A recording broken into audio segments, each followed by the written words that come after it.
And what we found was that when you had organisms of equal complexity competing, the ones that saw the truth went extinct.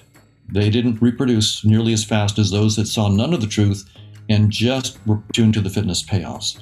So the result of the simulations showed very, very clearly that seeing the truth would make you extinct. Not seeing the truth and just seeing a very simplified kind of representation of the fitness payoffs would allow you to outcompete. As soon as you don't require the organism to see the world as one undifferentiated thing, you allow it to carve the world into objects, then once again, fitness clobbers seeing the truth. So what we get again is that objects are simply a convenient way of representing the payoffs that we would get if we act in certain ways.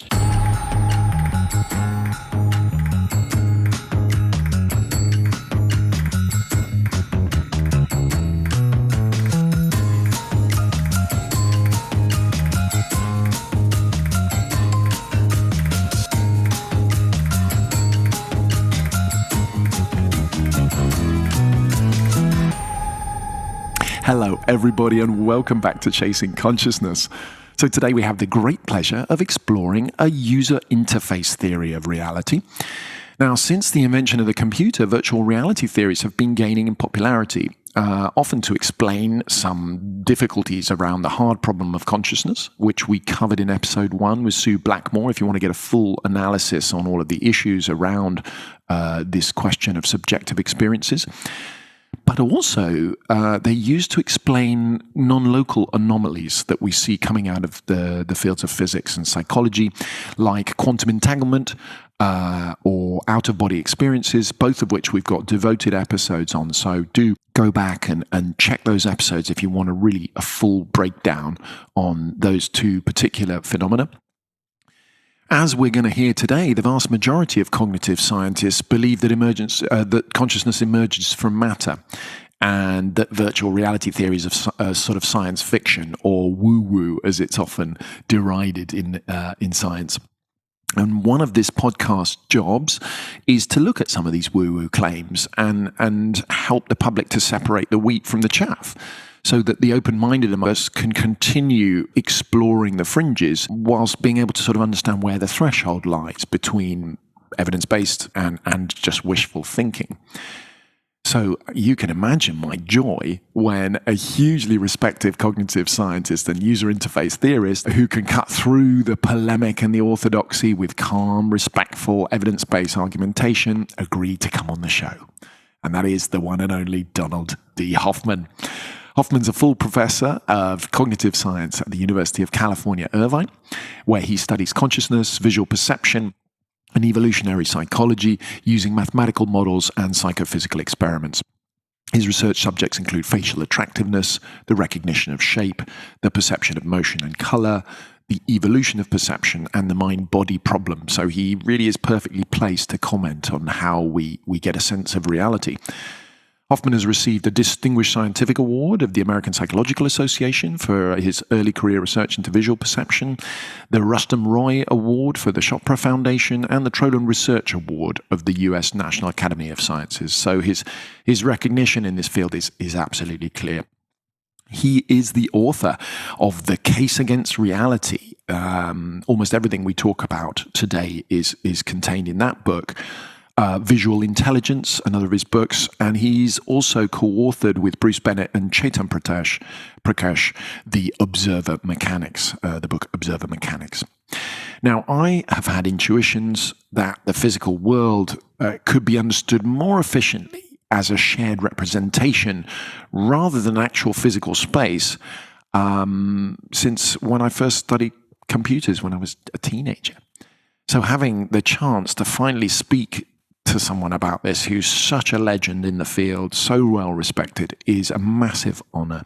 So I'm so excited. I can't wait. Let's go.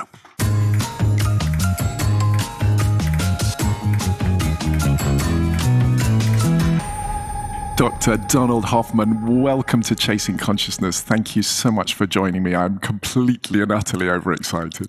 My pleasure, and thank you so much for inviting me, Freddie. It's a great, great honor. Don, I always love to start asking my guests about their earliest conscious reflections, usually starting sort of 9, 10, 11, and on into adolescence. What first big questions can you remember asking when you were that young, and maybe it had some effect on your future choice of career? Well, I had two different strands of thought that went through my head, I don't know, around 11 or 12. One, I was raised in a very fundamentalist Christian church kind of setting. My dad ended up being a pastor for a while. And so I was all the time being given thoughts about hell and heaven and spirituality of that kind. And then on the other hand, I found myself, even as maybe 11-year-old, 12-year-old, trying to figure out how to build robots. I wanted to build robots, and I wanted to make them be able to, do intelligent things and move around. So I had these very different attitudes all in one head. One is being devoted at church and trying to be good and trying to understand the Bible and that point of view of things. And the other was this sort of opposite kind of thing. Could I make intelligent computers? Could I make them robots that could think and work? So already there was the threads of a little competition between these two aspects of my training and my interest. And that just, through my teens, got more and more intense. I began to realize that these two strands, at least from the point of view I got at church, were in opposition, right? That there were no such thing as robots, and we couldn't make intelligent machines. You needed consciousness and so forth. So I went back and forth between AI kinds of ideas and spirituality kinds of ideas, trying to meld them together. So that shaped a lot. But I also, there was another aspect between the science and the spirituality. In the spirituality it wasn't spirituality, it was religion. So in the religious framework that I was raised in, I was told to basically not question and just believe. Whereas in the scientific framework that I was learning at school, I was told not to believe, but to question. And so that was a stark difference. And even as an 18-year-old, 17-year-old, when I was told not to question, just believe, I couldn't do that. I knew that I couldn't accept it at face value, what I was being told. And as I learned more about the history of religion, I realized there's good reason. I mean, there have been lots of atrocities that have been executed in the name of religion. And, if I'm required to just believe what the authorities and religious traditions are saying, that's not acceptable. So there may be some deep sense in which I should learn to believe, even if I can't understand. There may be some good sense of that, but not in the sense of just believing what the authorities, the physical authorities, are telling me. And so these are the kinds of things that were going through my head. How do I sort this all out? What is good in my religious training? What's nonsense? What's good in my science training? Where are its limits? Trying to figure this all out. And if it's not too personal, Don, did you have a moment in adolescence where you lost your faith? Because I lost mine just around about 13, also a very, very religious family. And it was interesting that I told my mother, we've always had very philosophical conversations, and I told her about this. But my student who I spoke to yesterday, a girl also of 13, she said that she hadn't told her mum and dad yet that she no longer had her faith, but she was going to church anyway. And so we had a lovely philosophical conversation about, that difficult decision of whether to confront that with your parents. Did you lose your faith? Did you keep it quiet? Well, I didn't lose my faith. I just began to lose all sorts of peripheral nonsense that I knew was nonsense.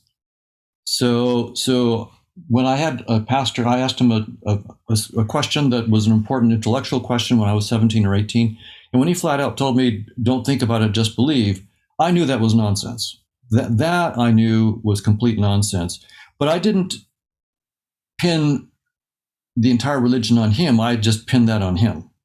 But I did get that so much. When I was 13, or 14, the Apollo moon landings were first happening, right? So I remember 69, Neil Armstrong stepping on the moon. But in the year or two leading up to that, I remember a pastor telling us that if God wanted us to go to the moon, he would have given us wings. And I when I heard that, that was so much nonsense that there was just no way that I could, swallow that. I wasn't going to go with that. So I knew that there was nonsense there, but I wasn't about to throw out the baby with the bathwater. I needed to figure out there is a ton of nonsense here. But there seems to be something interesting here as well, something worthwhile. So I went back and forth, and that process is still going on. So I tend not to be someone who just goes all black and white on something. I really want to look at the subtleties and figure it out for myself. So I would say that most of the stuff that was taught in my religious training, most of it I think is nonsense. But there are some gems.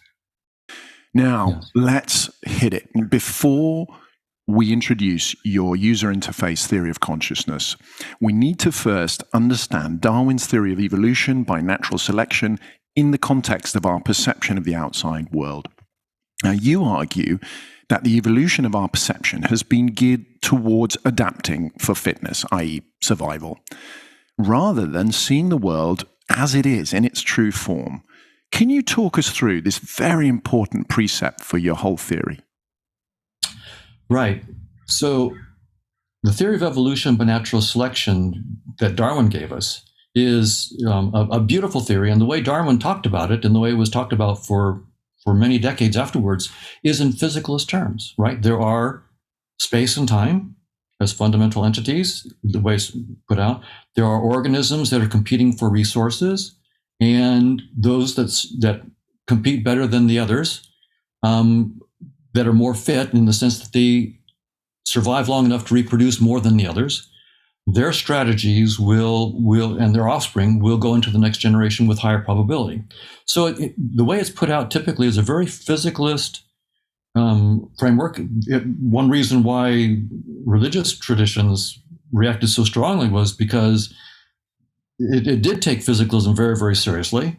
And it said that we evolved from monkeys, and monkeys evolved from even lower animals.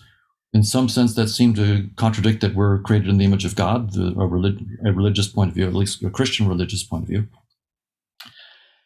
So that's the way it's typically thought of. And in that framework, it's assumed that space and time and physical objects like organisms and rocks and trees and so forth are real. That when we talk about these things and we see these things, we're talking about something that really exists. So how in the world could the theory of evolution by natural selection contradict the idea that we might be seeing the truth? It turns out that John Maynard Smith, a British mathematician who knew game theory and evolution, wedded the two. He took game theory and used it to model evolution. So we have evolutionary game theory. And that took Darwin's idea and put it in a mathematically abstract format. It abstracted away from all the inessentials like the physical world and the particular details about space and time and so forth. And it instead talked about strategies, competing strategies, and strategies that beat other strategies in certain games would have a greater chance of replicating. So what this means is we can just talk abstractly about fitness as a mathematical concept. So fitness is a function of objective reality. So, and I should be very, very maybe concrete. So, intuitively, when we talk about fitness, we talk about, how fit is it for me to eat a hot dog versus eating poison ivy, right? So, there's some advantage to eating a hot dog. It may not be that healthy for me, but it sure beats poison ivy. And if I have a really healthy organic meal, that's even better than the hot dog. So the fitness depends on the world, whatever the world might be. In this case, just for analogy, I'm using hot dogs versus an organic meal versus poison ivy. So there's the thing in the world. There's the organism that's me eating, right? So eating a hot dog might be okay for me. It might not be great for a bunny rabbit. So a rabbit eating a hot dog might be the wrong thing to do. It might be very unhealthy. So it depends on the organism, its state, and the action. So if I'm hungry and I want to eat, then I need to be looking for things like, or an organic meal or a hot dog.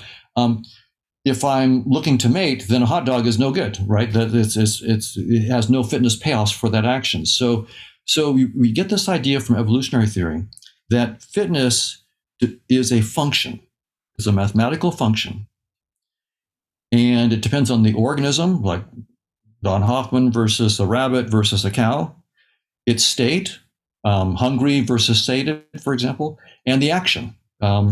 Feeding, fighting, fleeing, and mating, the basics of life.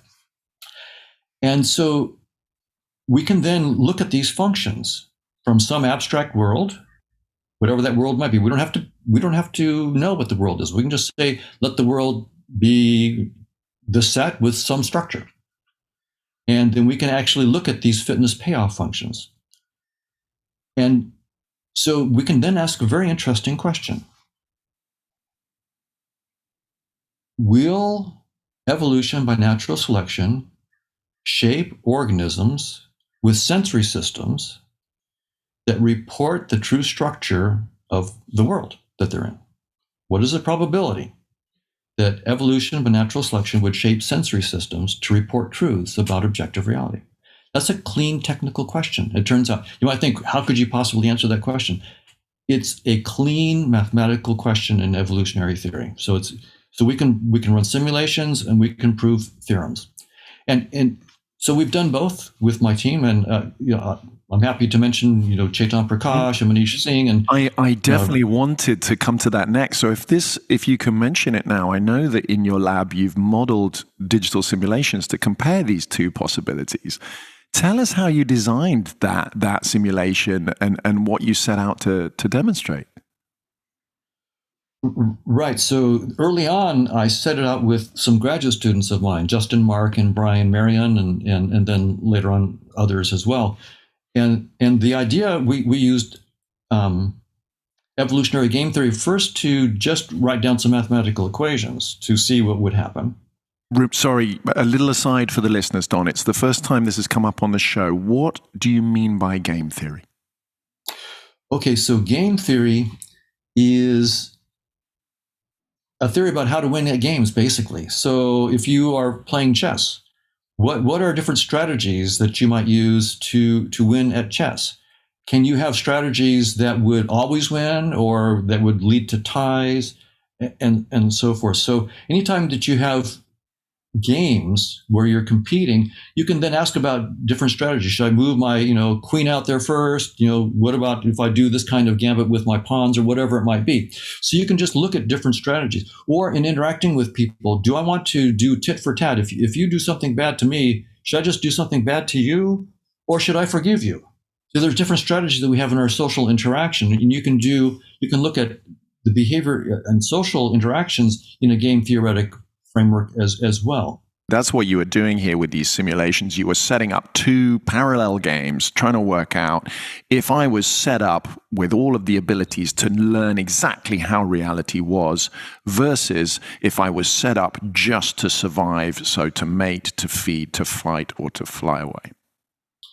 Exactly. Those were two of the strategies that we looked at. Suppose that we were shaped to see the truth. So we saw, maybe not all the truth. Of course, no one thinks we see all the truth, but we saw those aspects of the truth of the world around us that we needed to survive in our niche. That would be one strategy. It is remarkable that us philosophers have survived at all, actually, with the completely useless nature of our pondering. Yes, well, and when we were just hunter-gatherers, we probably couldn't have done that. But now that we're agrarian, we have the time to do that. So another strategy would be to not see the truth, but to just have just get little bits of perception that sort of trigger the right actions, right? So we see the things that trigger the right actions. And my graduate advisor at MIT, I had two wonderful advisors, David Marr and Whitman Richards. David Marr said, in the case of the fly probably has very, very little truth. It sees It just has these very viewer-centered stimuli that it perceives, and those trigger fly wing actions that make it fly in different directions and be adaptive. But he says by the time you get to humans, we have been shaped by evolution to actually estimate the true shapes of objects around us and the true distances to them and so forth. So he thought that evolution would make some very simple creatures not see the truth because it was too, it'd take too much time and effort, and it was just too expensive. But by the time you had, 86 billion neurons in the human brain, you had the wherewithal to see the truth. And so evolution shaped more advanced creatures to see the truth.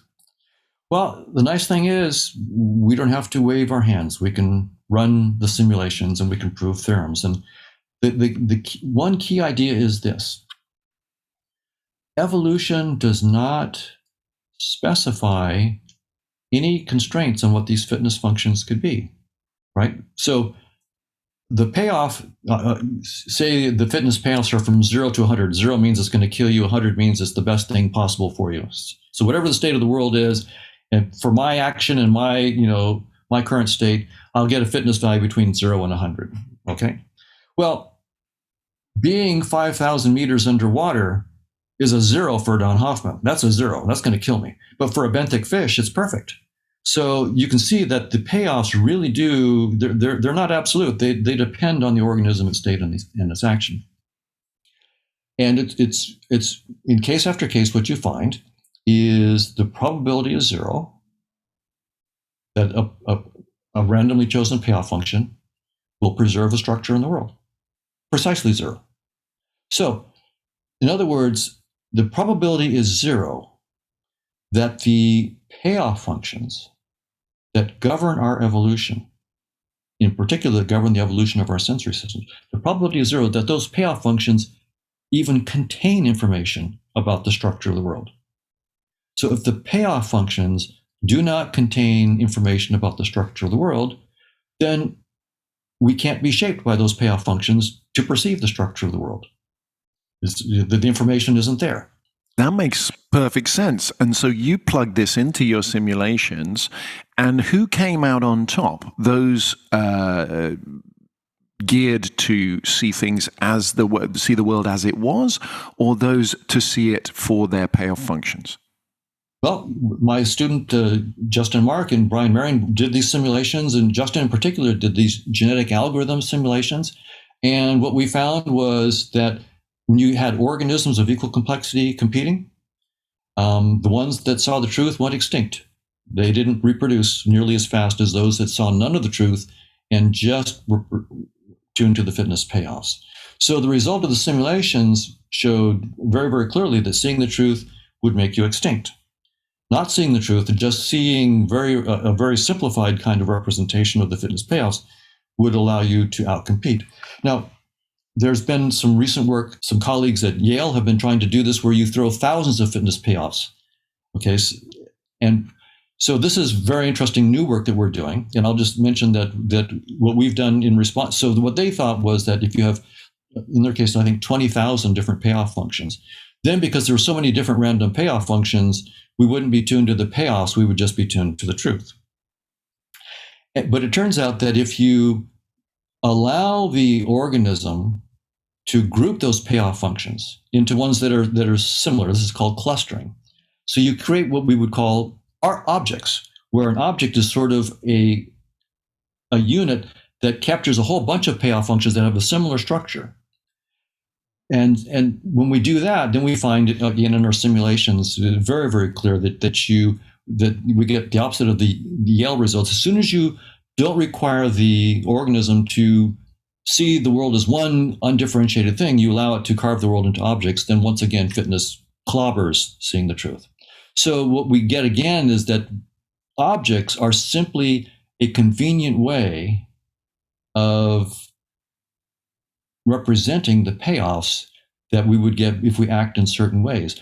We tend to think of a fork and a spoon as an existent thing that would be there even if we didn't perceive. And instead, what evolution is saying is, no, those are interesting data structures that you create as a way of sort of simplifying and representing all your payoffs and how to get them, how to act to get payoffs. So right now is great. So my colleagues are pushing back. They're trying to, but when you do this, you realize that as you go deeper, this gives you all sorts of beautiful understandings of what objects are. They're representations of fitness payoffs, not of truth. So to help us understand this, you've, regarding your user interface theory, you give this computer analogy for this disconnect between what we perceive and what may actually be there.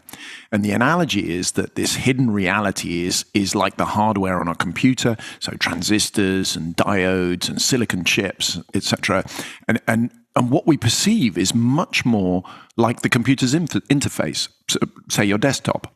And the icons on the desktop allow us to use the computer without being distracted by details of its internal structure and operation.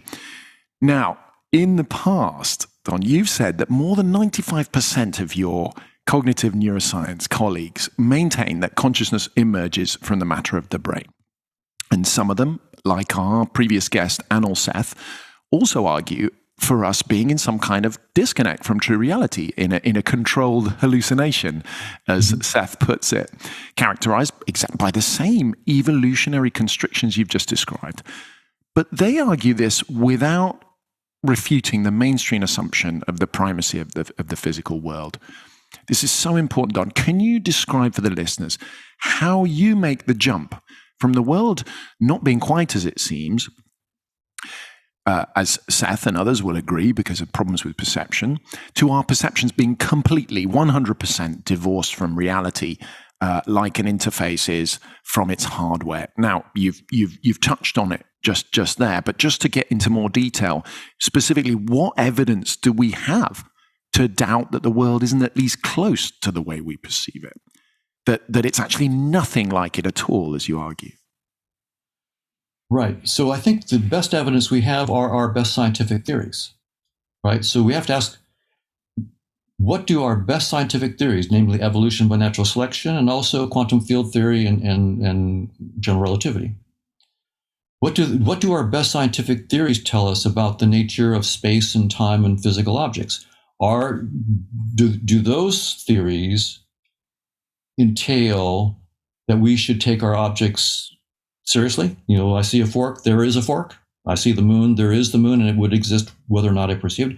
Or do our best theories contradict that? And I'm not saying that our best theories are the final word.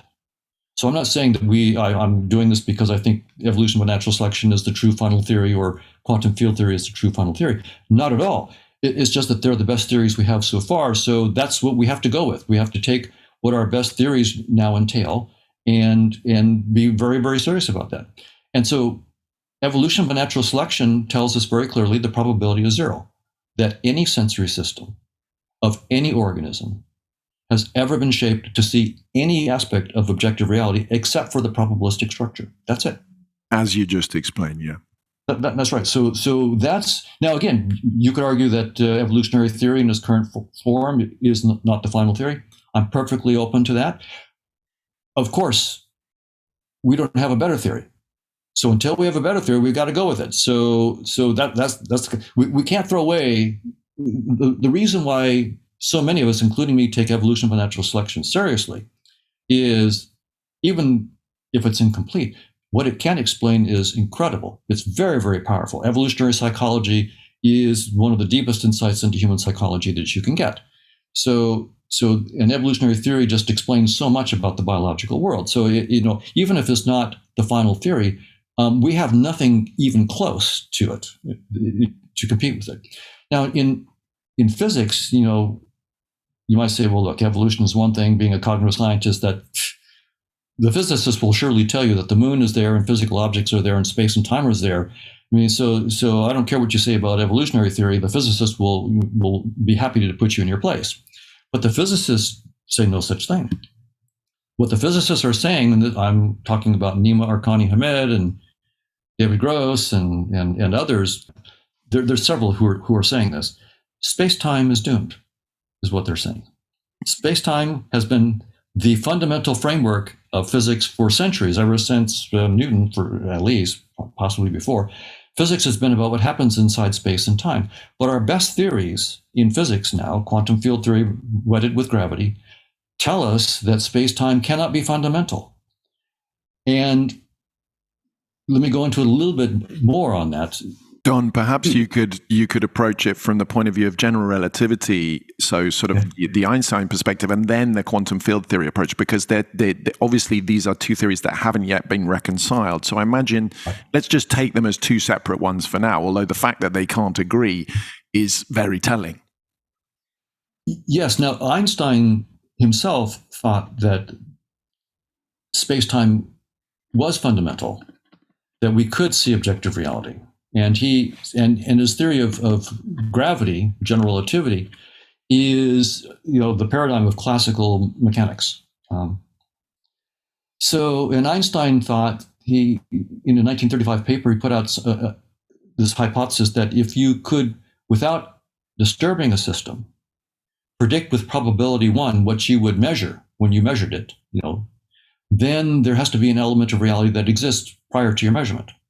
So that's a little bit hard to wrap your mind around. So I'll just say it one more time. So Einstein was saying, right, if I can predict with probability 1 what the position of an object is going to be before looking at it, before interacting with it, and without disturbing it, then can measure the position and get a number, then that number was there already. The position, the object had that position, and it was real even before I measured it. And that sort of, when you put it that way, it sort of makes sense. Yeah, if I could predict what I was going to get, and I go and I measure it and I get it, and without disturbing the system, then it must have been there already. It must have had that position already. Well, it turns out, even though it seems intuitively right, it's wrong. So we can be very technical about this. There's something called local realism. The idea that Einstein had, that objects have their properties like position and momentum and spin. Even when they're not observed, they have definite values of those things. So they're real in that sense. But they obey Einstein's dictum that nothing influences faster than the speed of light. So that's locality. So local realism says nothing influences faster than the speed of light, but these properties exist even when they're not perceived, like position, momentum, and spin. It turns out we can test local realism. Einstein gave his own ideas about how to test local realism. We've done it, and it turns out local realism is false. It's just false that objects have their positions, momentum, and spin, and the realism thing, and that they have local influences. Now you can try to say, well, it's the locality that's wrong or something like that, not the realism. But local realism is dead. But the other one is non-contextual realism. And that is realism again, namely that particles have their properties even when they're not observed. And non-contextuality is the values of those properties don't depend on how we measure them. That's the non-contextuality. And once again, it's been tested, and non-contextual realism is false. So what we have are physicists telling us that realism is false, non-contextual and local realism are false, and that space-time itself is doomed. It's not fundamental reality. Yes. And the best and brightest, like Nima Arkhani Hamed, Juan Maldacena, and their collaborators, they're not just saying this, they're going out and looking for the new structures beyond space-time. So they're spending their careers, space-time is doomed, so what's the next thing? What's beyond space-time? And they're finding things like something called the cosmological polytope, amplituhedron, associahedron, and they're finding these deeper structures that have symmetries that you can't see in space and time. They properly predict the patterns of collisions at the Large Hadron Collider, the so-called amplitudes for the various scattering process at the Large Hadron Collider. So when you let go of space and time, it turns out you can compute these probabilities much more easily. Hundreds of pages of algebra turn into 2 or 3 terms that you can easily compute, and you see symmetries in the data that you can't see in space-time. So these cosmological polytopes and amplituhedron and so forth, they don't know what they're about, but there are these mathematical structures that are beyond space-time. They're also beyond quantum theory. Quantum theory, you have these things called Hilbert spaces. And these structures are on beyond Hilbert space. You get Hilbert spaces themselves arising from this. So this is not the multiverse. This is something different. This is something that transcends quantum theory, in the sense that it doesn't even involve Hilbert spaces. But what they're showing then is that you can project and get back into space-time and quantum theory. You can get Hilbert spaces as projections of this much deeper structure. So once again, objects in space and time themselves, and objects in space and time are not fundamental. There's something beyond space and time that's fundamental, and whatever space and time are is a projection of this much deeper reality. So space-time is doomed. It's not fundamental. And before we get on to quantum field theory, we covered a really interesting example of this in episode 4 on quantum entanglement, where your collaborator Chris Fields speculated that any two particles capable of changing state simultaneously, so beyond the time and distance required for traditional communication between particles, it must not be separate at all in some sense. Now, it sounds very counterintuitive, as we're so tied to the classical space and time perceptions and our sense of causation. Now, this isn't the only example coming from modern physics. We've spoken about the very, very large, the cosmological, but also the very, very small, where the data just tells us that the world isn't at all as it seems. What's your sort of overall feeling about these findings? Because there are plenty of examples. Do they support your interpretation of evolution, or is your claim actually much, much more radical? Yeah, the claim is pretty radical. In the sense that if we're looking at space and time itself as being non-real, I mean, you're talking about realism in that sense as a position, that's much, much more radical than any of these interpretations of quantum mechanics. That's right, and this is, again, this is the physicists who are saying this, right? They're like Nima Arkani Ahmed. They're saying that space-time is doomed. So they're looking for a much deeper reality, and I agree with them. I think that space-time, from the evolutionary point of view, from the work that I've done with my colleagues in evolution, is merely a data structure. It's a way that we represent fitness payoffs and how to get them. So space-time and physical objects, like tables and chairs and forks and spoons and so forth, these are not insights into objective reality. These are simple data structures that we've evolved to survive long enough to reproduce from an evolutionary point of view. So in this respect, our two pillars of modern science, evolutionary theory, evolution by natural selection, and basic physics, quantum field theory, and together with gravity, tell us that space-time is not fundamental, and that our perceptions are not giving us an insight into truth. They're giving us something else. These phenomena, more or less, they're just extra nails in the coffin. It's not as if they're pushing us any closer to this position, is it? And that brings us, of course, to your way of explaining this, the user interface network of conscious agents interacting with each other. Now, you argue that our disconnect from the true nature of the world justifies a completely radical rethink of this notion of physical space and time, as you've just been describing.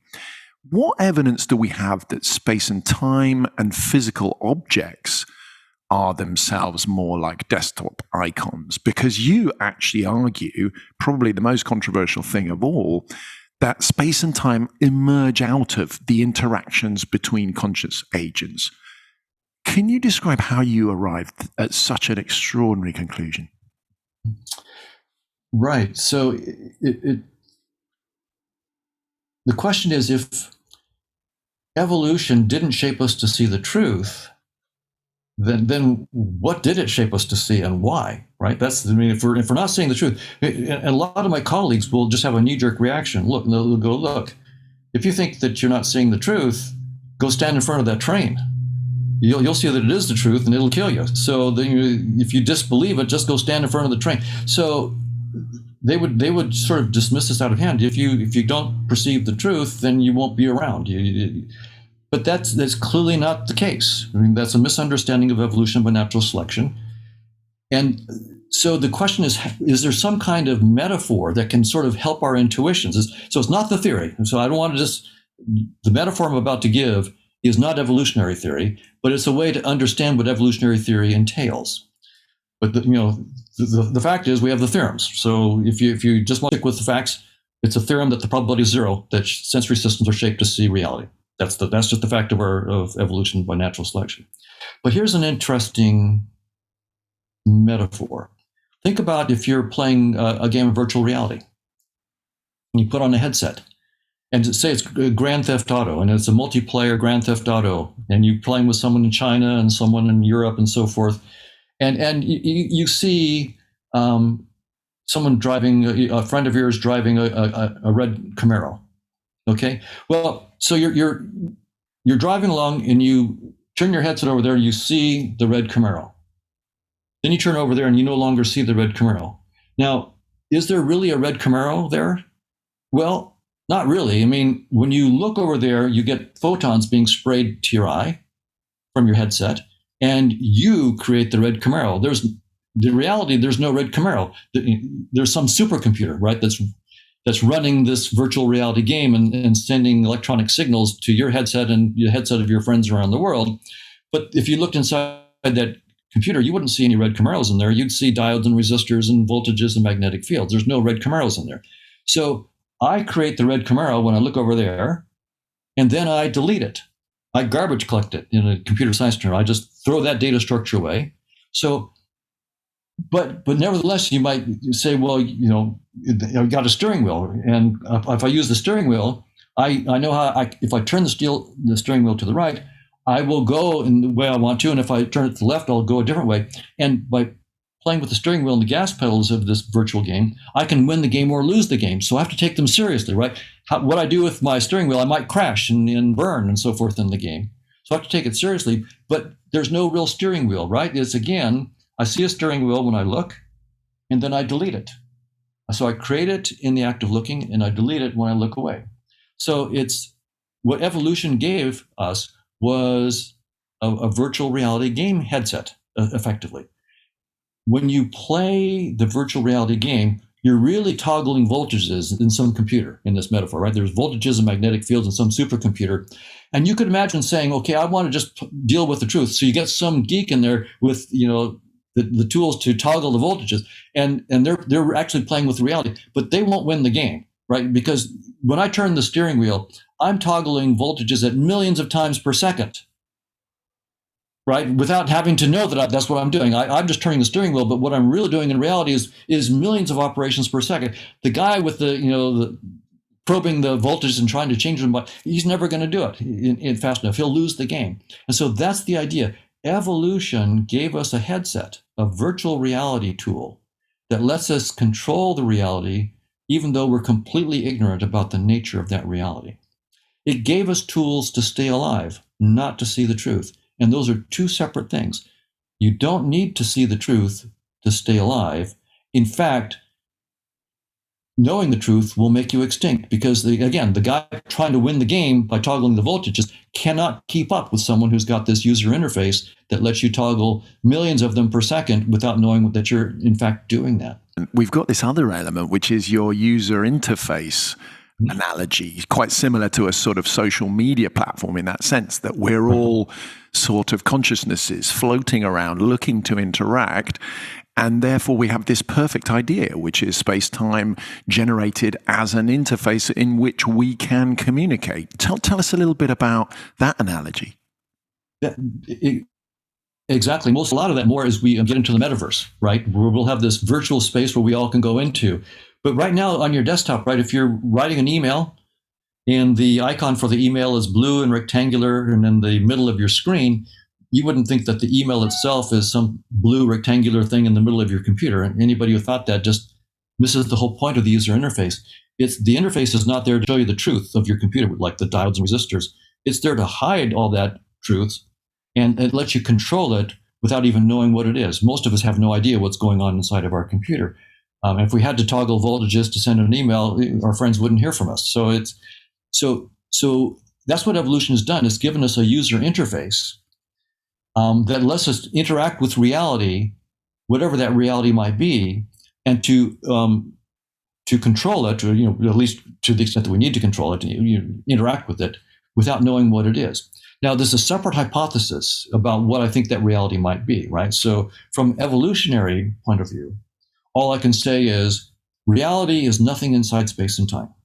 Space and time and physical objects are merely a user interface to whatever that reality might be. And evolutionary theory does not tell us what is beyond space and time, what that reality might be. By the way, neither does physics. So quantum field theory and general relativity entail that space-time is doomed, but they don't tell you what's beyond. So what the physicists are doing is they're being brave. They're saying, okay, well, let's try this structure. And then they try to then project it back into space-time and see what happens. So they have to be bold and creative and propose things about what objective reality might be beyond space-time. And then you have to project it back into space-time, because that's where we can actually make our measurements and test our theories. So that's the same thing. So evolutionary theory tells us that space-time is doomed, that it's a user interface, the metaphor of user interface, to a reality beyond, but it doesn't tell me what that reality might be. So it's a separate step. So you might, for example, be happy with the theorem that evolution of natural selection shapes us not to see the truth, and go and say, okay, yeah, you're right, you got me. That's the theorem of evolution by natural selection. But then disagree with my next step, which is say, here's what I propose is beyond space and time, right? This is the reality beyond space and time. And my proposal is that it's consciousness. And I try to get a mathematical model of this. So that somehow there are conscious entities, or one consciousness that can be composed into different conscious entities. That's the fundamental reality. And the reason I do that may just be poverty of my imagination. Maybe I'm not creative enough to think about something else. But right now, the issue is I have the feeling that I have conscious experiences, like the feeling of a headache, smelling the smell of a rose, feeling love, feeling fear, all these different kinds of conscious experiences. So our attempts to explain how these conscious experiences could derive from the brain, which we can go into, the issue, how could brain activity cause our conscious experiences, has ended up going nowhere. Effectively, we've not been able to explain a single conscious experience. And so I began to realize that failure of explaining our conscious experiences as arising from brain activity was tied to the fact that space-time is doomed, and objects in space-time don't exist when they're not perceived. Many of your colleagues, Don, they say that the correlates are strong enough for us to say that with time, Patricia Churchland, Antonio Damasio, the majority of your colleagues, they are convinced. And Antonio Damasio, in our interview, said he said that the hard problem has been solved. And I tried to press him on it, but there was very little coming back at me. How if you're saying that they can't prove the direct connection, they can't prove that it is caused by neural activity, how can they feel so sure that we will eventually be able to? Well, Patricia Churchland and Antonio Damasio are brilliant colleagues, and Patricia is a friend, actually. I know her personally. So when I disagree with them here, it's out of respect that I disagree with them.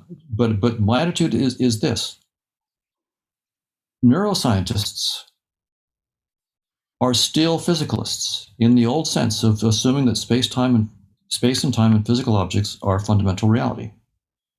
And also reductionists. So they have the ontology of physicalism, space and time and its objects are fundamental, and the methodology of reductionism, that as we go to smaller scales in space, we find more fundamental laws in nature. And those two assumptions, the ontology of space-time being fundamental, the methodology of reductionism, have been spectacularly successful for several centuries, at least since Newton. But we now know that they're doomed. And it's because of gravity. As we go to smaller and smaller scales, at some point, as you try to measure smaller aspects of space and time, you eventually can't. When you get to 10 to the minus 33 centimeters, space-time doesn't even make sense anymore. And if you try to probe by getting more and more energy to look at smaller and smaller scales, you actually look at larger and larger scales. So it's a fact that because of gravity, reductionism is false. We don't live in a reductionist universe. And it's false that physical objects like the brain exist when they're not perceived. So this is a lot to grasp. My colleagues in the neurosciences are still in the old ontology that space-time is not doomed, that reductionism does work. But they're missing that in the last 2 or 3 decades, physicists have gone beyond that. Space-time is doomed. Local realism is false. Non-contextual realism is false. This is now not debatable. Well, and reductionism is dead. I'm sorry, Don. I am definitely going to have to ask you for those references because I can feel my listeners itching, saying, "Show me the proof. Show me the papers that prove this." And I shall certainly be coming to trying to get hold of them to speak with them because this is really important. It feels to me like this kind of thinking can't be applied to science without a change in scientific paradigm. They do come along every now and then, a change of scientific paradigm. The word's thrown around an awful lot these days. Do you think that a post-materialist, post-reductionalist science can't emerge within mainstream science without such a shift in perspective? It feels like we're fighting against an extraordinary tide here without a complete change in sort of the consensus.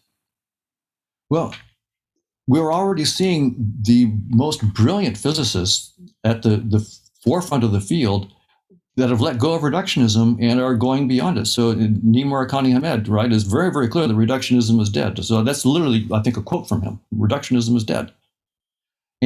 But he's already showing how you do physics when you don't have space and time, when physical objects are not fundamental, when you don't even have quantum field theory. Right, so you don't have quantum theory. You have to go deeper. You have to get space-time and quantum theory arising from something deeper. So scientific explanation is still a perfectly valid approach. It's just not a reductionist explanation. It's a different kind of thing. Reductionism says as you go to smaller scales in space and time, you get more fundamental laws. Well, it turned out that worked for a few orders of magnitude, but it doesn't work for more than 10 to the minus 33 centimeters. Then all of a sudden it doesn't work anymore. And so that reductionist framework does not work after a certain amount. We were lucky it worked for a while. It worked for a theory of temperature, right, as the mean molecular kinetic energy of molecules. So it worked. Reductionism worked there, but it doesn't work at 10 to the minus 33 centimeters. And by the way, that's not very far deep. 10 to the minus 33. I would be more impressed if it was 10 to the minus 33 trillion centimeters. But 10 to the minus 33. Space-time doesn't go very far before it just gives up. It's not that deep of a structure. Sounds a little bit like the limits of a program, doesn't it? That each computer program has its own set of rules. That's right, and that's one approach that some people have taken, is to say, well, it's really just a computation, and this is a computer simulation. That's not my view, but it is. Wolfram and others are saying this is just a simulation. Yeah. How does yours differ from simulation theory? Listeners, by the way, do go back to David Chalmers' episode 16, where we look at the simulation hypothesis in detail, and we talk all about virtual reality and the ethics of virtual reality as well. I mean, people might throw your theory in with simulation hypotheses. How is it different, though? So most simulation theorists will say that there's some computer program that's being run that some kid at a lower level of reality wrote, and we're just players. Our whole world that we're perceiving right now is just a simulation that this player wrote. And that person, that programmer, might themselves just be a simulation at a deeper level. So there are all these different levels. They typically assume that the bottom level is a physical level. So typically they're physicalists. So the simulation hypothesis basically says it doesn't typically let go of space and time and physical objects. right? They assume that at some base level there's a space-time and physical objects. So that's one difference. So I'm saying no, space-time is doomed all the way down. At the bottom level, there's no space-time, so there's no computer in that space-time simulating and so forth. So that's one difference. Another difference is this. In that physicalist framework, they're saying that my consciousness is a result of a computer simulation. So somehow a computer program executing some code can create consciousness. And I think that that's also false. I think that it's all attempts by my good colleagues and friends so far to show how any physical system, computational or otherwise, a physical system that doesn't have consciousness to begin with can somehow create consciousness, have utterly failed. There's not, I'll put it this way. There's not a single scientific theory to date that starts with brain activity or integrated information, some kind of physical computational system that has sort of integrated information that can explain even one specific conscious experience, like the taste of chocolate or the feeling of a headache or whatever it might be. If they say, consciousness is a particular kind of integrated information, or it's a global workspace, or it's orchestrated collapse of neuronal microtubule states and so forth. Great. So give me one. What is the orchestrated collapse of microtubules that is the taste of chocolate? I mean, we're trying to do science here.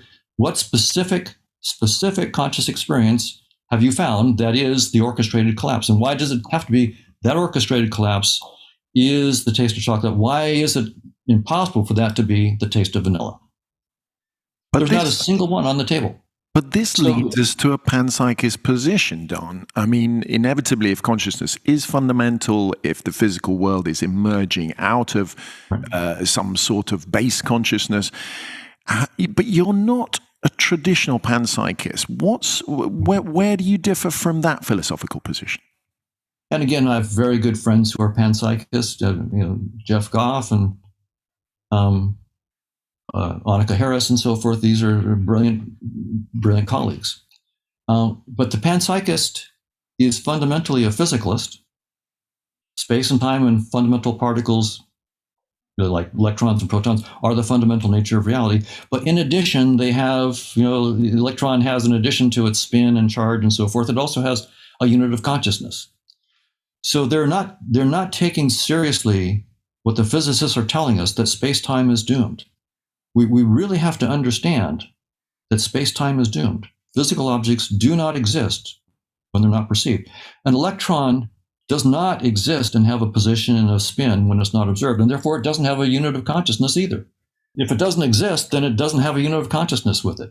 An electron is like the red Camaro that I mentioned in the VR game of Grand Theft Auto. When I look over to my right and I see the red Camaro, it exists because I create it as a conscious experience. It's a structure in my consciousness, it's an experience in consciousness.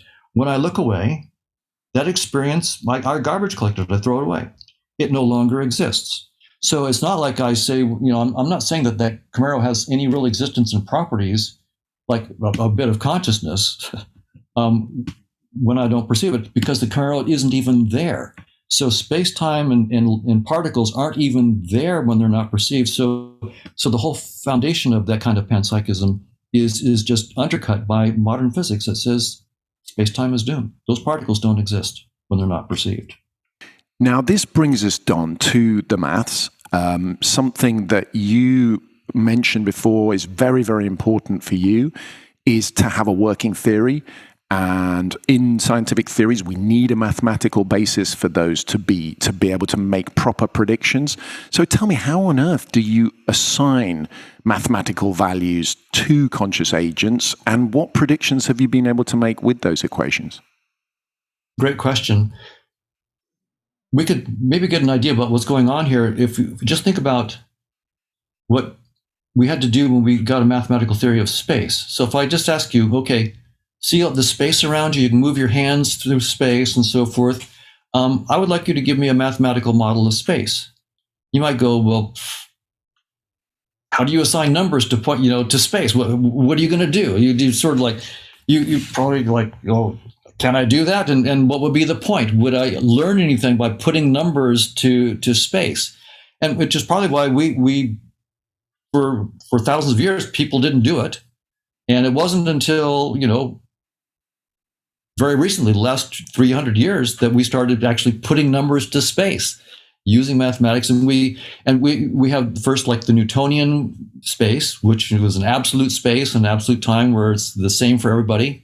Time is universal and so forth. And we found out that was an interesting model. We could make predictions with it. And then we found that model predicted its own demise, that it wasn't going to be, it wasn't the final answer. And then we got Einstein's theory. And so it was a different way of putting numbers to space and time than Newton gave. And so just to give you a feel that we have these mathematical models of space and time. But when you think about it, how did you first start to get a mathematical model of space and time? How did you put numbers to space and time? That's not trivial. And so we have the same problem, but it's not any more difficult when we deal with consciousness. We're going to say, okay, what do? Well, you just start somewhere. You say, let me try this mathematical structure, and you write it down. And I'll say right up front, of course I'm probably wrong.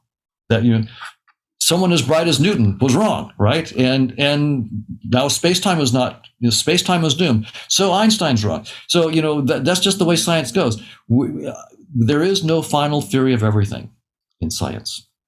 And that's perhaps the most important thing I'll say all day.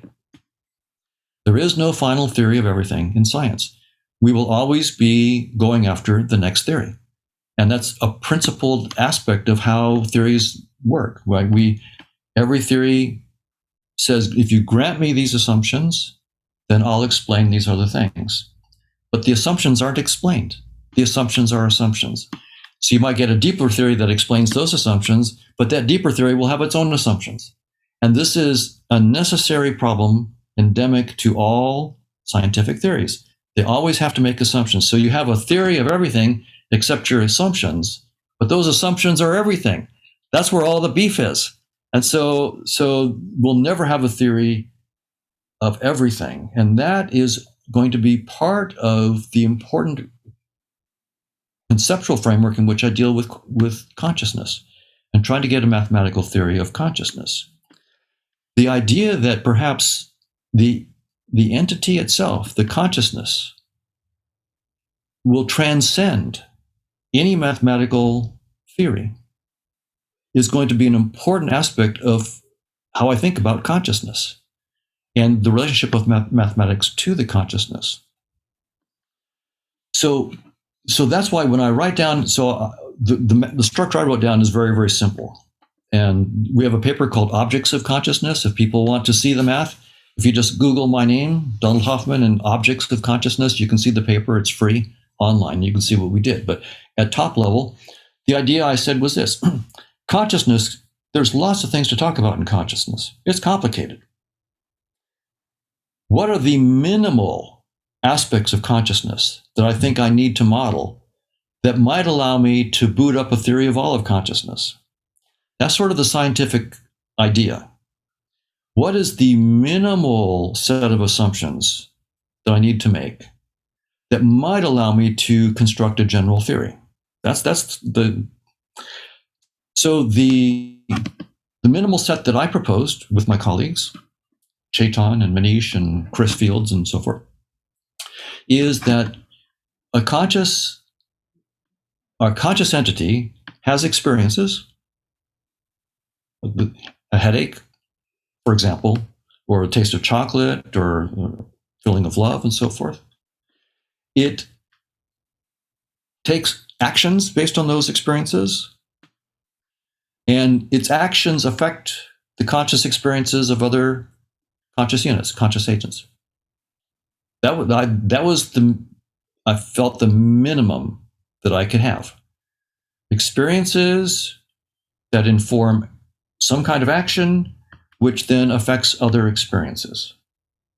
So the mathematics then that I wrote down was to say, well, and this was again with Chetan Prakash and my colleagues, is to say, okay, let's have a set of possible experiences that that could happen. And so we write down what's called a probability space.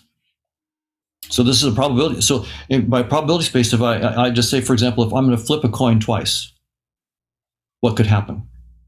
Well, I could come up heads, heads. It could come up heads, tails, tails, heads, tails, tails.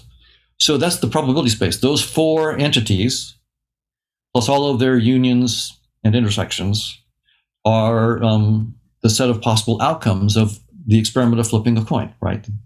So you write down a probability space. Now, in the case of consciousness, it's a pretty big probability space. What is the space of all possible conscious experiences? Does that even make sense? See, already we're facing some very interesting mathematical questions. What does it mean to talk about the space of all possible conscious experiences? Does that make sense? So we can talk about finite spaces of conscious experience. I can say, okay, here's an agent that only has a finite set of conscious experiences. So I can talk about that agent. And I can then talk about other agents with finite set of experiences. And I can talk about how, if this agent has certain experiences, how it might influence the experiences of other agents. And that influence is written down in a mathematics that we call a Markovian kernel. So what we have are probability spaces and Markovian kernels. And it turns out it's trivial to prove that, if you have a network of interacting agents that are affecting each other by Markovian kernels, that system is computationally universal. And what that means is anything that can be computed could be computed by that set of agents. So in other words, we know that we have the power within this formal framework to do anything that's computable. But beyond, it can go beyond computable, because the sets that are in your probability spaces need not be computable sets. You can have what are non-recursively enumerable sets, as part of as events in your probability space. So it goes beyond computation in principle. And it also leaves open this idea of there could be a never-ending space of conscious experiences that we have to, and this is an important aspect of it, because this gets down to something that is called Gödel's incompleteness theorem. So a guy named Gödel in 1930, 1931, when he was just a young guy, 25, 26 years old, proved that if you have a mathematical system that is at least complex enough to capture the truths of arithmetic, right? Then he showed that he could write down a statement that was true, but not provable within that mathematical system. It was an unprovable truth. It's true, but not provable within that mathematical system. If you think of that mathematical system as a theory, it's saying this is something that is absolutely true. It's compatible with your theory. It's true, but you cannot prove it from within your theory. Now, if you take that and you add it to your theory, add it to your axioms, to your assumptions, then Gödel's theorem comes back and says, well, here's another one. Now with your new axiom system, I'll give you another truth. That's not. So in other words, this is a scientific theory with a finite set of axioms can never capture all truth. There will always, so the notion of truth is deeper than the notion of proof. And it's deeper than the notion of theory. Now, so what Gödel is also telling us is that there's no end to the exploration of mathematical structure. No end in principle. There's no finite axiomatization. So our attempt as scientists and as theorists to understand consciousness, to write down theories, is provably a job with infinite job security. We have infinite job security. You never come to the end of it. Now, that is a really interesting statement about this deeper reality. If I'm taking this deeper reality to be consciousness. So right now, consciousness is just a term. I have intuitions, my feeling of love, my feeling of hate, my feeling of just being without content, right? Just raw awareness without content. These are the kinds of things I can point to, right? And And I just have to assume that you understand what I'm saying because I assume that you're also conscious.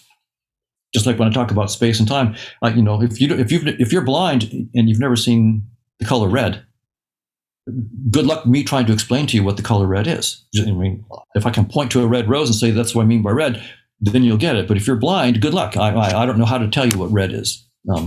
So in the case of consciousness, if consciousness is all there is, then mathematical structure is the only thing it can be about is consciousness. So,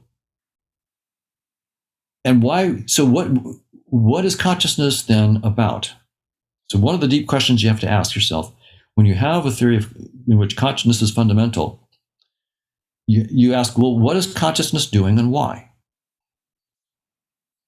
And the deep answer is I don't know.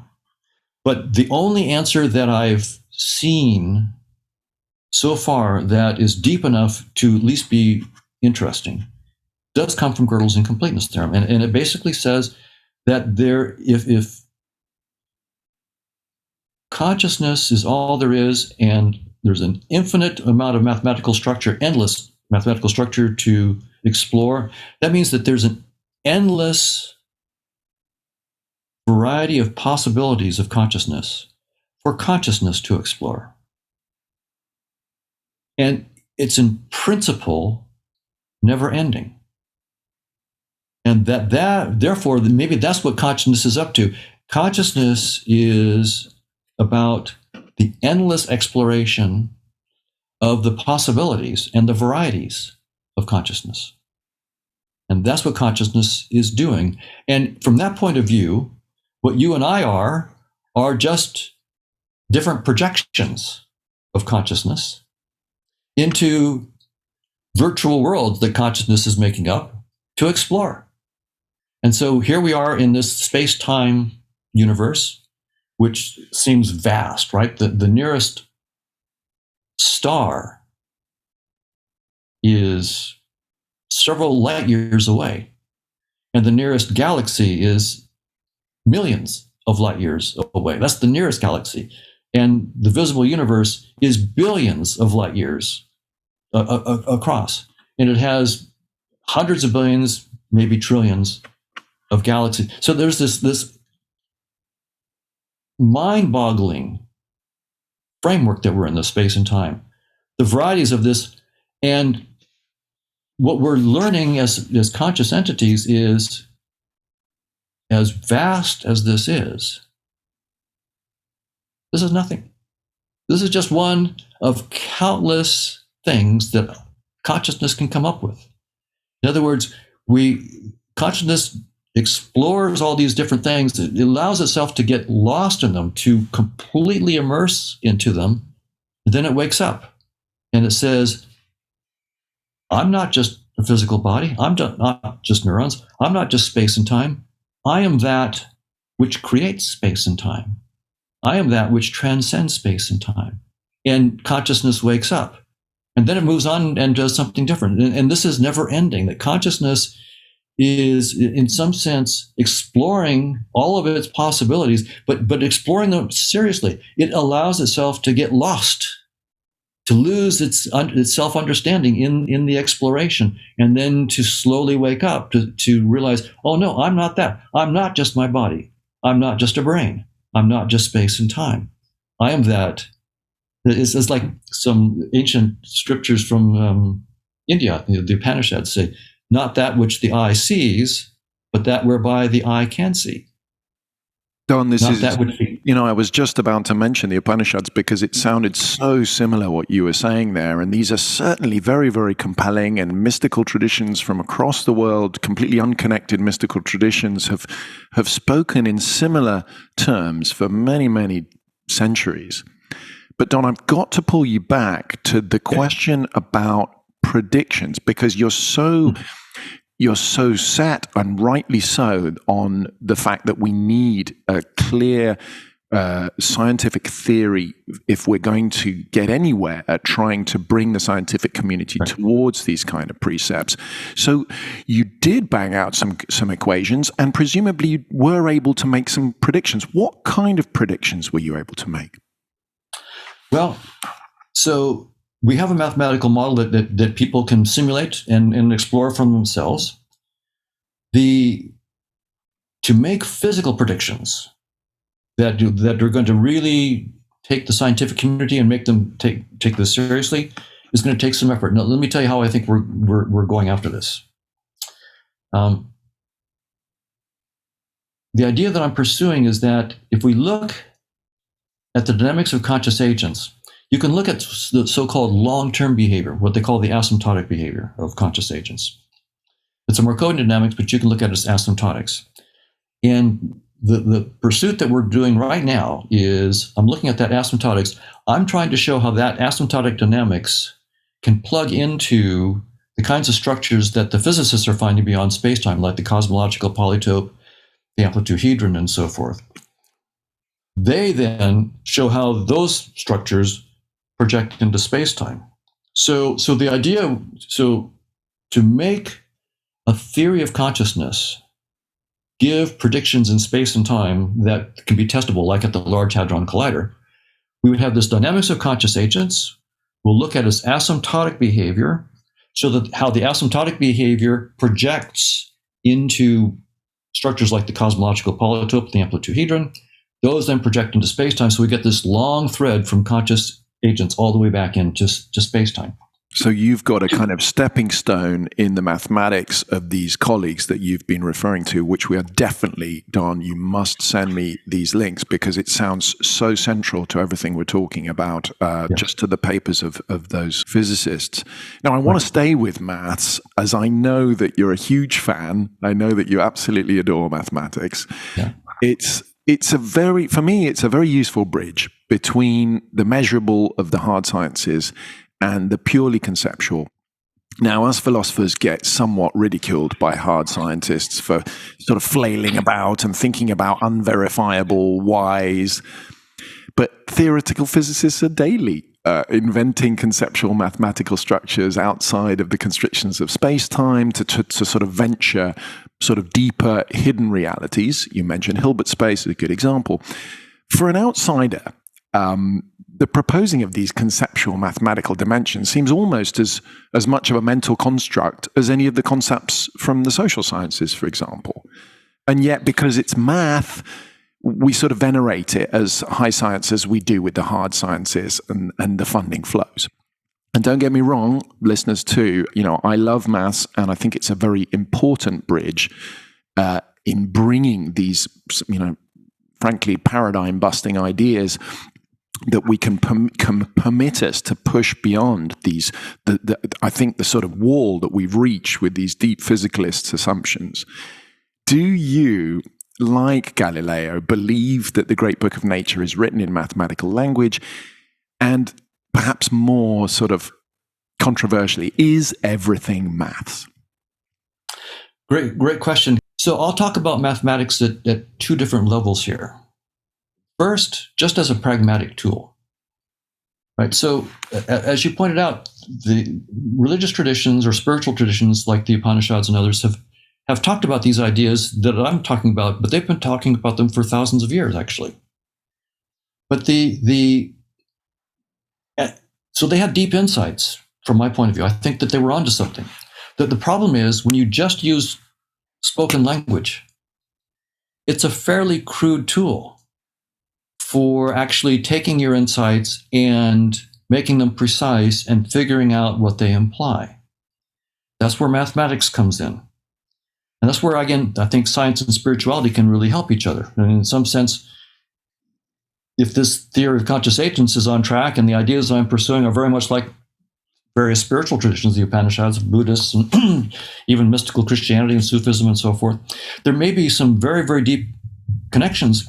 And even though these traditions have talked about them for thousands of years, they haven't had the precision of mathematics to actually take their ideas and turn them into really precise ideas that you can then test and refine and so forth. So just as a pragmatic tool, it helps us to take our ideas, make them mathematically precise so we can see what they entail and see where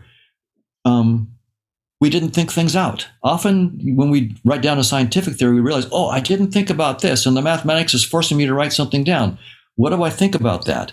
And so the mathematics really forces you to spell everything out as much as possible. And then it tells you what, so like when Einstein wrote down his theory of general relativity, the theory of gravity, it took him several years of hard work. He had the idea that if you're in an elevator that's falling, you'll be weightless. That was his big idea. If I'm in an elevator and it's in free fall, and I was standing on a scale, a weighing scale in the elevator, it would weigh zero. I would weigh zero in that.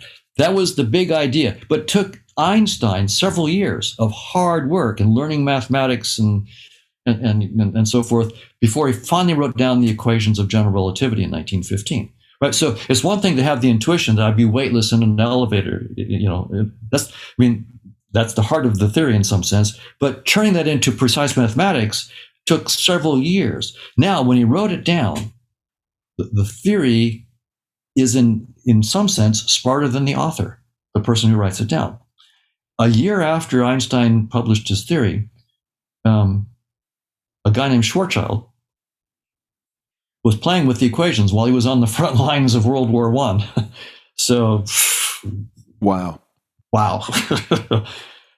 And he discovered that Einstein's equations predicted what we now call black holes. Einstein didn't know that. Einstein didn't like it. And he, for many, many years, disbelieved in black holes. The theory came back and taught Einstein. His own theory came back and taught him. So that's the power, the pragmatic power of mathematics. Without going into anything deeper about mathematics, we use mathematics because it's a way to take our ideas and make them precise, and then to become the students of our own theories. And so that's what I love to see, by the way, in spiritual traditions, is I think they have many, many deep insights. They're at the point like Einstein was when he realized that if he was in an elevator, he'd be weightless. A falling elevator, he'd be weightless. Great insight. But now let's do the hard work of turning that into mathematics so that we can be surprised and actually have our ideas teach us. So that's one reason why we do mathematics. And that would be enough. Even that by itself would be enough. But I think that mathematics is very deep. I mean, when we have Gödel's incompleteness theorem, the implications telling us of that are just massive, aren't they? They're absolutely massive, and they're massive for what they mean about who am I? Who is this Gödel that is able to take a mathematical system and understand that there's this new statement that's not provable within the system? Clearly, Gödel was not within the system. Because by definition, if he only had the computational resources in that system, he proved that he wouldn't have come with this statement. He wouldn't be able to prove it from within that. Somehow, he got outside that system. So this then, you might say, well, that just means that he was inside of a bigger system, but he didn't get out. I don't know. Does Gödel's incompleteness theorem entail that whatever we are is not computational? It transcends computation. In other words, there's no finite set of axioms or assumptions or starting points and a finite set of rules of transition that will ever be able to explain everything that we are and everything that we know and understand. Well, in other words, the computational universe isn't true. And various spiritual traditions have said this, that you are that which allows perception to occur. You are that which allows thinking to occur. You're not the thought. You're not the particular perception. You're that which makes thinking possible. You're that which makes perception possible. What is that deeper thing? But it also means you are only finite in terms of those restrictions. The deeper reality, according to this mathematician's rule, is that it is infinite, and it is bound, it is constricted by perception, and otherwise it would be completely infinite by the sound of it. Right. It seems to indicate that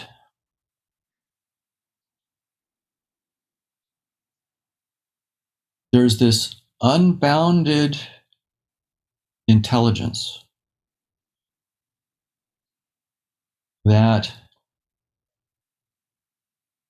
our scientific theories, as I said earlier, this was the most important thing I said, was that our theories will never be a theory of everything. And this is one reason why. Yeah. That which doesn't mean that it's pointless to have these theories. They're good pointers. Even if you look at the spiritual traditions, right? There's a famous saying by, it'll come to me who said it, but the language of God is silence. All else is poor translation. Rumi. Again, he's just got so many, hasn't he? Yeah, and that's wonderful. And one attitude you could have to that is to say, okay, well, someone who says that and being consistent says nothing further, I'd have great respect. But in fact, the spiritual traditions don't stop. They say lots of other things, right? Dogma. So then my attitude is, well, why do they say things and the other things? They say, well, we're giving you pointers, right? The truth transcends anything that we're saying, but we can give you pointers. And the pointers can be helpful in understanding and waking up to who you are. Well, science can give us even more precise pointers. And mathematics, the mathematical approach may give us precise pointers. So I would still like to pursue scientific theories, even though I say there's no theory of everything in principle. Nevertheless, scientific theories can give us great pointers, and they have practical applications too. And Newton, for all the limits of Newtonian physics, changed our world and raised our standard of living. And quantum theory raised it even higher, even though we're now saying that quantum theory isn't fundamental, space-time is doomed, and quantum theory is not fundamental. Nevertheless, it gave us deep pointers and deep insights that are allowing you and me to have this conversation right now, thousands of miles apart, using technology that came out of it. So again, that's sort of a more practical side of why I think mathematics is important. It may only give us pointers, but they're very useful pointers. And my attitude about mathematics and consciousness is not that mathematics is the only thing or even the most fundamental thing. I think of it more as like the consciousness is the living being, and mathematics is like the bones of that living being.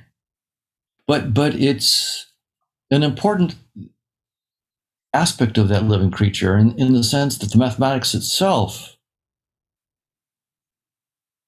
is a way that the consciousness is using to understand itself.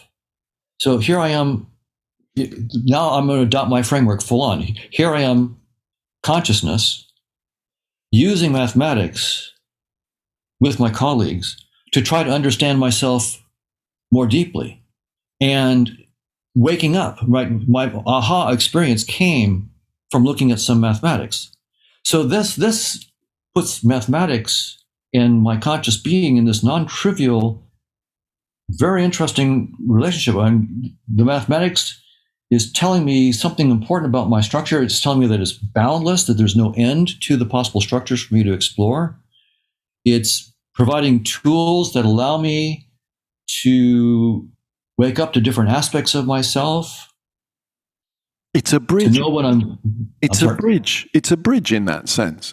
It's a bridge, and so it may be a clue to a deeper understanding of what consciousness is and what it's up to. Right? Consciousness, in some we've talked about it, that it's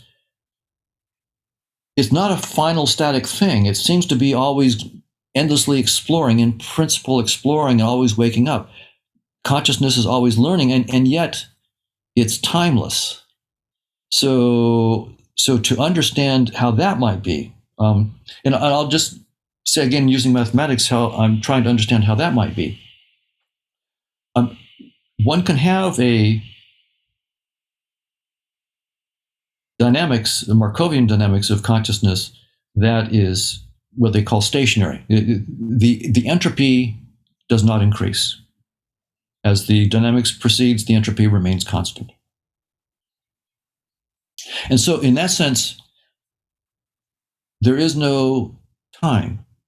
Time in space, when we talk about time in physics, we think of it as really tied to entropy, the entropic time. And the second law, so-called second law of thermodynamics. In some sense, we can almost define time as the increase in entropy. And in physicalist frameworks, there was this low entropy beginning to the universe at the Big Bang, and then things start to get more and more entropic. They wear down. Well, so we can have a theory of consciousness in which there's no entropic time, but it's trivial to prove that if you take that Markovian dynamics and look at it from any perspective by so-called conditional probabilities, so you can imagine a conscious agent sort of stepping out and looking at the whole from a particular perspective. You can prove in that case the entropy from that perspective will increase. So you're looking at a whole that is non-entropic in the sense the entropy is not increasing. But when you look at it from any perspective, then you get entropy. An increasing, so you get the illusion of time from any, but time then becomes an artifact of looking at the whole from a perspective.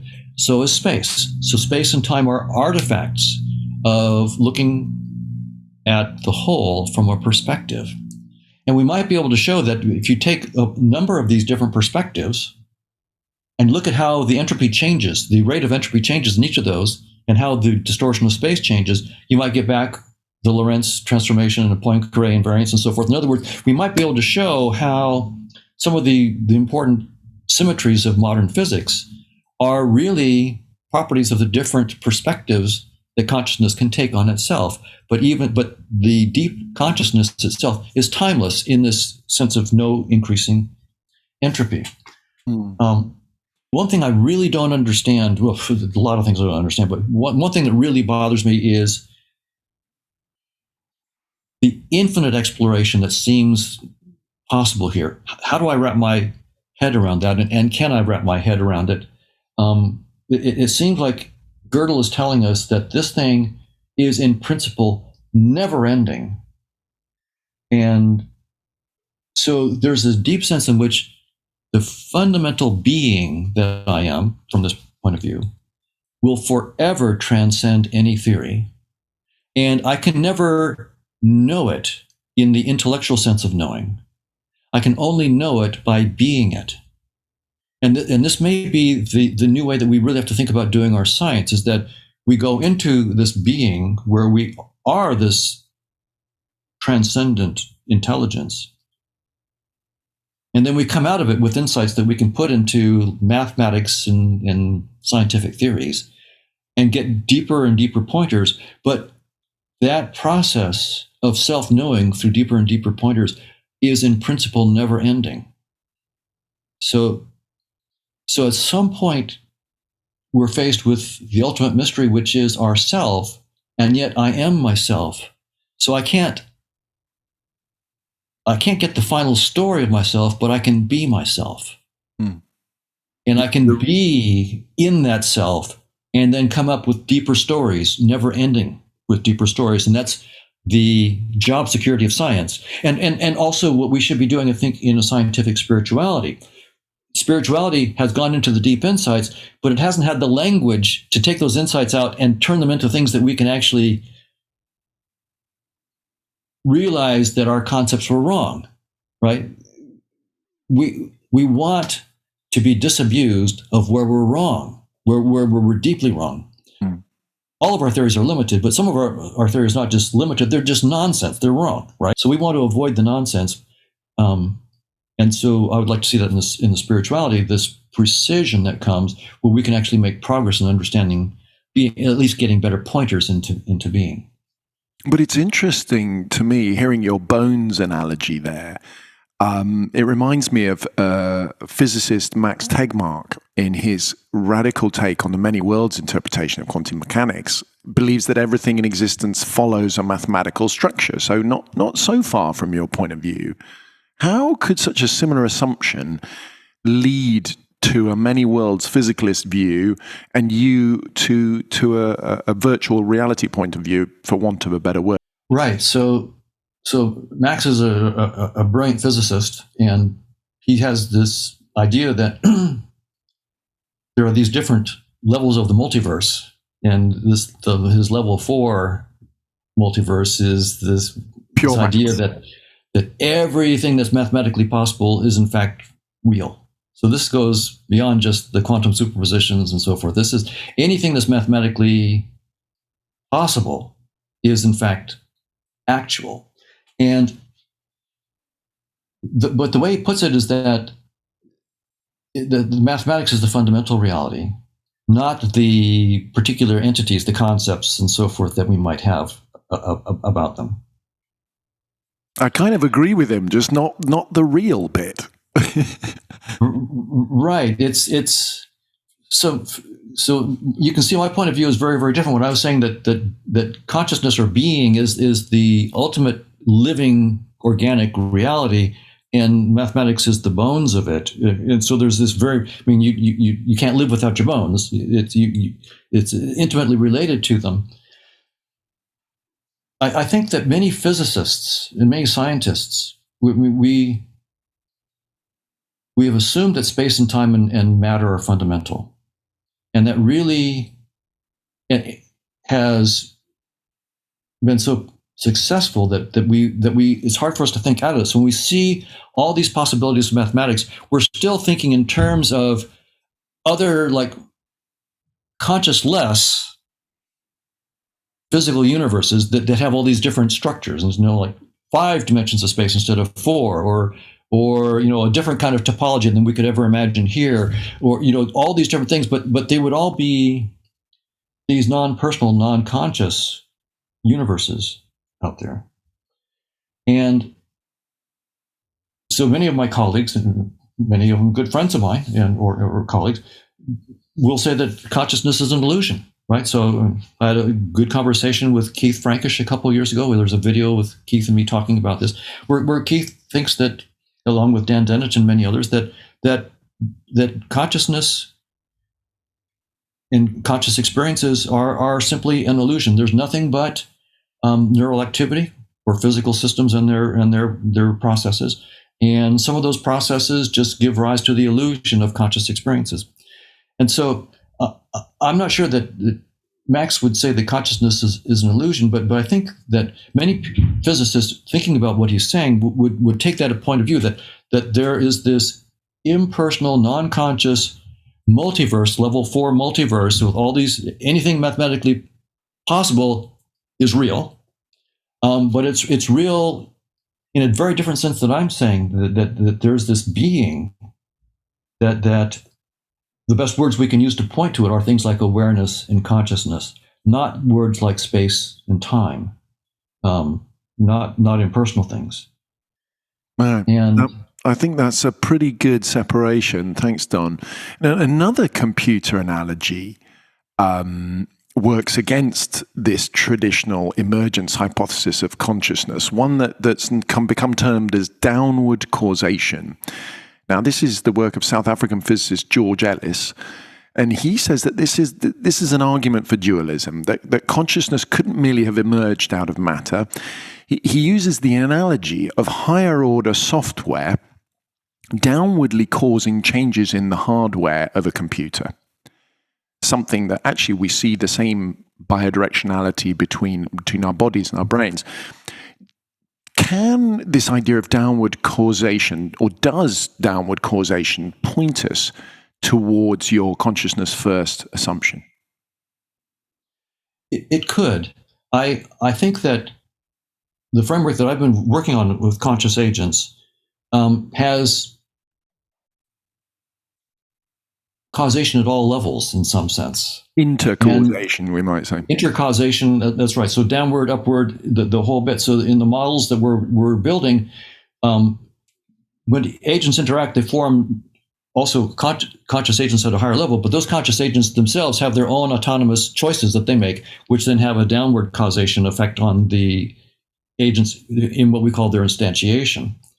Now, looking at George Ellis's work, he doesn't go into this full big conscious agent theory that I'm talking about at all, right? He's far more circumspect in that. And so if we try to take his arguments, he uses arguments, for example, when I write some software and I compile it, I'm writing things at a very high level, but eventually it gets compiled down to something that's changing the state of electrons in circuits and in a computer and so forth. And he wants to say that these computer programs and compiling them and getting things that run on a real physical system is another example of downward causation. Now, I think the way that most scientists will react to that claim will depend on what ontology they bring to it. So if I am a physicalist and a reductionist, then I will disagree with George, right? I will say, look, the software and the compiler and so forth, the fact that you have multiple instantiations, I have a piece of code at this level that could be instantiated in hardware in various ways, that I think many of my physicalist colleagues would be unmoved. They would say that the possibility of that happening was dependent on the lower level. On the lower level. That's right. So it's if you keep buying into the physicalist ontology and reductionism, then I think that they would have arguments against George and wouldn't be compelled. Also, when George talks about the issue about choice, I mean, if you have something where there's conditions, that if this happens, then I'll do that. Otherwise, I'll do that. He wants to argue that also suggests that there's this top-down causality. And again, I think does it move you, Don? Does this idea move you? This higher order consciousness question? Well, I think the higher level of causation thing is an intimate part of the whole framework that I'm working on. So yes, there's this to the extent that the notion of causation even applies, there'd be top down as well as bottom up. But in George's case, I'll just mention one technical thing, and that is that if I were a physicalist, and this is the kind of thing he's going to have to deal with in terms of people critiquing, I'm sure he does, and that is that we can build quantum computers with, for example, a controlled NOT gate. There's something called a controlled NOT, which it's a reversible gate. It's a unitary gate, and you can write it down as a 4x4 matrix. It's a permutation matrix, and it allows you to do, I flip this bit only if the first bit is 1. Otherwise, if the first bit is 0, I don't flip the second bit. So it's a complete conditional probability kind of thing. It's a unitary operator. It's reversible and so forth. So again, I'm not saying I disagree with George. I'm just saying that if you try to propose his downward causation in a physicalist reductionist framework, or forget the reductionist, just a physicalist framework, then I think that he's going to get endless pushback, and it probably won't fly. If you let go of space-time, go ahead. Then it's a different story. If you say space-time is doomed, there's something deeper, and you let go of the reductionism, and you realize that in a world with gravity, reductionism is false. Now we're getting where George wants to go, which is to say, okay, this top-down, the bottom-up causation, which is assuming the reductionist framework, right? I'll start with the lowest level elements and build up everything from that. Well, there are no lowest level elements. Reductionism is false. So I empathize with what George is trying to do, but I think that there are perhaps better ways to persuade people. Space-time is doomed. reductionism is provably false, how do you have bottom-up causation in that kind of framework?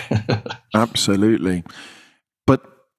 But something that this reveals is this problem with the problem of the part of this problem of consciousness seems to be the need to establish that one is primary to the other. No, this idea that space-time emerges out of consciousness, or that consciousness has over time emerged out of matter and space-time. I feel like part of the problem here is trying to work out which comes first, the primacy. But I'm not sure how comfortable you would feel, based on what you've just described, with this old Buddhist idea that consciousness and space-time co-arise. It sort of sometimes, in a way, sort of feels like that it would solve the problem. But in some sense, actually, what you've been saying, it's almost irrelevant. How comfortable are you with that idea? Well, I think that idea is pointing to something that's very deep and needs to be really seriously studied scientifically. I would change it from the Buddhist statement that you just gave a little bit, in the sense that if you say that consciousness and space-time co-arise, that would be just one example of a much deeper co-arising of consciousness and all other kinds of forms of experiences that may not be in our kind of space-time at all. They might be experiences that are not spatio-temporal. There might be something entirely different. In other words, I disagree that it's not going far enough, right? There's Gödel's infinite variety of possibilities pops up here, and so space-time is one out of countless. But the idea that this deep being of consciousness that transcends any particular theory, of course, it can be itself, but it can only know itself by trying on all these different frameworks and playing in those frameworks, and then saying, I am not that. That was fun, that was interesting, I learned a lot, but I transcend even that. Is that, in that sense, they are, in some sense, the being and the manifestations that it chooses are intrinsically and intimately linked. And even though the being transcends any particular manifestation, nevertheless the manifestations are and then transcending the manifestations is an essential aspect of what the being is and how it is knowing itself. And if that's the case, then the progression of scientific theories, where we go, here's Newton, wonderful. Whoa, whoops, no, now here's Einstein, wonderful. Whoop, now we need to go beyond it. Now here's quantum field theory. Oh, now space-time was doomed. So now we find the amplitude-hedron and the cosmological polytope. And then we have this theory of conscious agents. Well, even that's not good enough. So we have to go beyond the theory of conscious agents. That progression of science, which is why I said this is the most important thing I was going to say the whole time. There is no final theory of everything in science. That may be the deepest thing that we can say about consciousness, that it will forever be exploring and saying, oh, that's much more deep and beautiful, and yet I transcend that. Oh, that's even more deep and beautiful, and yet I transcend that. In some sense, the only way to know yourself is to know what you're not. And maybe that's part of it, but that's above my pay grade right now. Well, it's important for us to consider these options, isn't it? So just to close, Don, thank you so much for your generosity with your time. I want to come back for a moment to the computer analogy, which, of course, is related to our computer era. And I always have fun trying to imagine how the analogy for a certain time changes over the eras. The old classic example in the Industrial Revolution was that everything was a machine. Now, I mean, we've kind of moved on from that into the computer era. I always feel like the current language and technology is often interesting that it's the technology rather than the theory, because often we have the technology before we have the theory that kind of define the way we're thinking about things. Mm-hmm. What analogies have cultures over the centuries had for this same idea? We touched on the Upanishads. and maybe even more fun and difficult to imagine, but we haven't been shy of doing that the last hour or so. What analogies might we use in the future? Well, I think the one that's going to be on us very, very soon is the metaverse and virtual reality. I think the kind of thing that I've been saying, that, when I look at the moon, I create the moon when I look, and I destroy it when I look away, which most people go, nonsense. How could you possibly say that? And my brilliant colleagues, that people I love, will say that kind of thing to me. It's nonsense. Of course, the train is there. It'll kill you if you don't step out of it and so forth. So clearly it exists even when it's not perceived. I think that the next generation that spends a lot of time in the metaverse, and they just know that everything that they see, they're creating on the fly and destroying in the metaverse. It's going to be a no-brainer that when they take off their headset and look around this world, they're going to go, why should this be any different? Of course I create the moon when I look, and of course I delete it when I look away. They'll probably look back on our generation and wonder why we were so hard, so dumb not to get this. They'll probably just look back and it'll just be obvious. But even further, Don, push further beyond. Maybe when we get into an idea of consciousness being the fundamental nature of reality, this word being you mentioned there, I wonder if this idea of being, maybe even being alive, couldn't somehow end up being the future analogy. I wonder if there isn't something in there about being or life. Well, yes, I that would be a very, very deep leap. I mean, we might go there in the following way. If it is true that space-time isn't fundamental, that consciousness is fundamental, and so your body is not fundamental. You are not your body. You are not a pack of neurons, like as Francis said. You are. You are instead a consciousness that uses what we call this body as a portal, right? So in some sense, I can see Freddie only because I have this portal, which I call the body of Freddie. And you can see Don because you have this portal that you call the body of Don. And so we have these portals whereby consciousness interacts with consciousness. And we have one technology that we know of for creating new portals, and that's having kids. Right? Every time you have a kid, you open up a new portal into this realm of consciousness. So we know that there are technologies. So what may happen is that we will discover, as we take this seriously, we may find new technologies for opening up new portals into consciousness. And so there may be that, once we get that technology. So this is trying to get at your question, because I'm trying to, as you said, there's technologies that often give us our new metaphors. So the only technology I can imagine right now that might give us new metaphors is once we figure out the technology for opening up at will new portals into consciousness, that new technology may then give us a deeper insight into how we want to think about consciousness. Because now consciousness is the thing that opens up these portals, that creates the interfaces and then opens up portals into them. So that new technology, and by the way, the technology should allow us, since space-time is just a data structure, we won't have to go through space-time to Proxima Centauri. We can go around space-time to Proxima Centauri. So we don't have to worry about Einstein's speed limit of the speed of light. The speed limit won't apply to us because we're not in the game anymore. We can step outside of the space-time game and just pop ourselves into, and maybe not even with wormholes. I mean, that's still sort of in the space-time technology. We may be able to just completely transcend even the notion of wormholes and go around with new technology. So that kind of technology could really leapfrog beyond like a metaverse kind of metaphor. So that's as far as my limited brain can go at this point. But I should say, in principle, your question is exactly right, that there should be no limit in principle to the sequence of metaphors that will be more and more profound.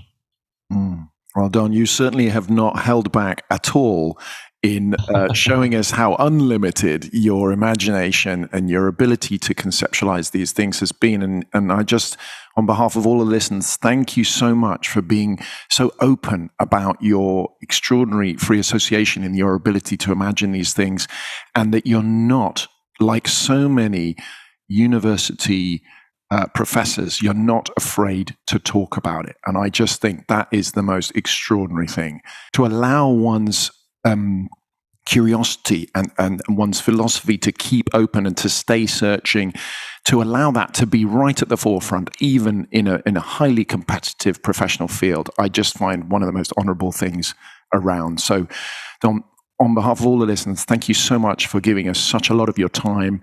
And I look forward very, very much to seeing where your work goes.